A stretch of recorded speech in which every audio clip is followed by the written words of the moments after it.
Welcome. In the previous videos, I described generally the final exam, and I gave you more information on the C1 oral evaluation. In this video, I have two objectives. First of all, I want to clarify the elements needed in your introduction, and I want to focus on the first element, the hook. All right, let's talk a little bit more about the Criterion introduction.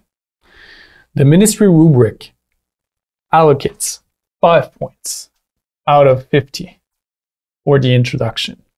It's really important to take it seriously because it's the first opportunity to catch the reader's attention and to present your topic nicely.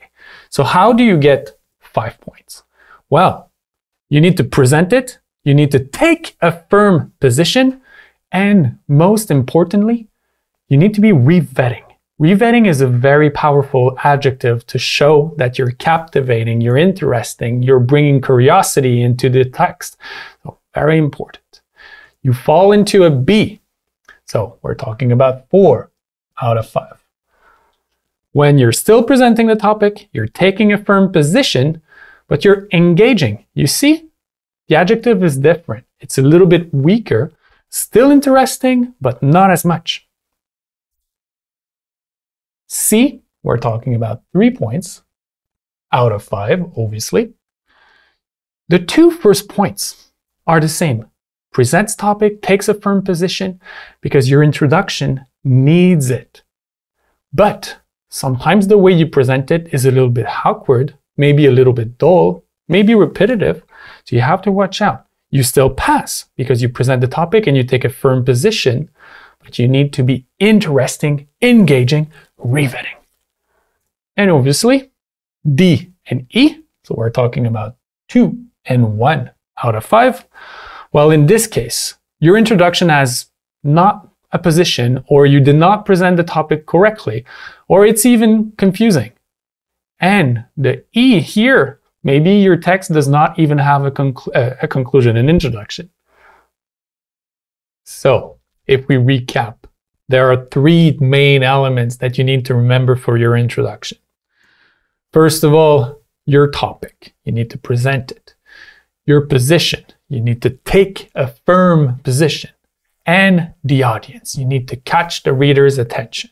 In this video, what I want to do is to give you 5 techniques on how to present your topic to be engaging, captivating, and maybe revetting. The first sentence of your introduction is called the attention grabber or the hook.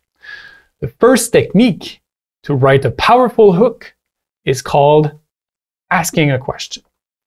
Inside your student booklet, on the day of the evaluation, you will be presented with the official topic for the exam. Today, we're using different topics for the different techniques. For asking a question, I'm proposing this topic. Should handwriting be taught in elementary school?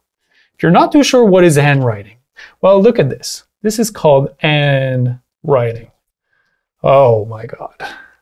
You see, maybe writing IN is a good idea to be taught in elementary school, but you want to catch the attention of your reader. So you could ask a question to intrigue the reader. You could say something like, why learn something like handwriting when you can type everything on a computer? Your tone might be a little bit rough or raw, we can call it. But don't forget, in this written evaluation, the targeted audience are teenagers and young adults. So even if your tone is a little bit rough, you're hitting on the spot because you're talking about something they know about. The second technique I want to talk about is called the powerful statement. Exaggeration. Something very powerful that you can use to your advantage. Let's say the topic is talking about teen drivers. Are teen drivers more likely to cause accidents? Well, what you want to do is to catch your reader off guard. So I'm proposing 2 examples right over here. Let me make them appear. Your powerful statements. What you could do You could say something like, more than 1,800 people die each year in Canada from car accidents. Or you could say something like, cars in the hands of teenagers can be more dangerous than guns. You see, I decided to put words and a verb over here in orange to show you that the words that you're using are extremely necessary to catch the attention of your reader, because if you're using something shocking like an accident or something terrible or dramatic like the verb to die, well, you have more chances to catch the attention of your reader. Don't forget, your targeted audience are teenagers and young adults. Teen drivers, you're hitting right on the spot by shocking them with a statement. The third technique I want to talk about today is quoting someone famous, an athlete, a celebrity, a politician. A lot of people can be quoted, cited to present the topic in front of you. Let's say the topic is, should schools offer perseverance courses? Well, in history, a lot of people said things about perseverance. So today we're using Nelson Mandela. The greatest glory in living lies not in never falling, but in rising every time we fall. What is the challenge with using a famous quote? Is it inventing the quote, remembering the person's name, or memorizing the exact words? If you answered memorizing the exact words, you are correct. Yes, memorizing the exact words. That's the biggest challenge. Because remember, you cannot bring any script notes or any documents from the outside. You need to memorize everything inside your head. So it's a big challenge, but if you do it correctly, quoting someone famous can be captivating and maybe even riveting. So it's a plus. The anecdotal story. Probably my favorite technique to start your introduction. But there's a challenge too here. You need to keep it short because the anecdotal story is something more personal. You're retelling a story. So you need to make sure that it's to the point, concise, precise, that you're bringing emotion in, but you're not writing too much. If I give you an example, probably 100 words, no, that's too much. You have to be around 60 words to have a good anecdotal story that will not last too long, but you're still keeping the attention of your reader. All right, let's use another topic. Is the rise in drug and alcohol abuse alarming? You have a very good opportunity right there to use the anecdotal story to get personal, emotional, intense. A good way to do it is to use a story from one of your friends. Let's try. Michael.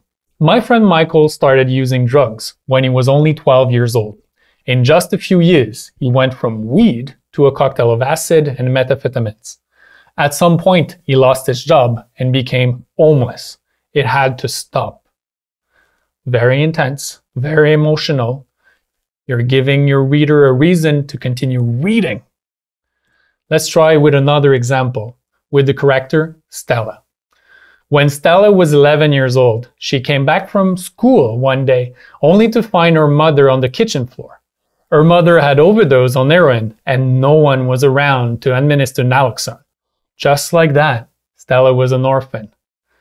You see, the trick with the anecdotal story is to use powerful vocabulary, strong words, overdosed, orphan, drugs. It will bring the emotions in and your reader will want to read more. Just a reminder, be specific. Talk about you, talk about a friend, about your family. You need to make it personal. Don't talk about a random person that you barely know. Also, make sure you judge the relevance of your anecdotal story. If the topic is about drugs, don't talk about sports or food. You need to introduce the topic correctly. The final technique I want to elaborate on with you today, using current events. It's a bit tricky because you need to be aware of what's happening around the world for this technique to be effective. For example, you can use different events: shocking news, scientific discoveries, sporting events, cultural events. The main thing you have to remember: make a direct link to the topic. If the news has nothing to do with the topic, don't use it. Use current events only if you follow the news. Alright, so I showed you 5 different techniques, but only use one.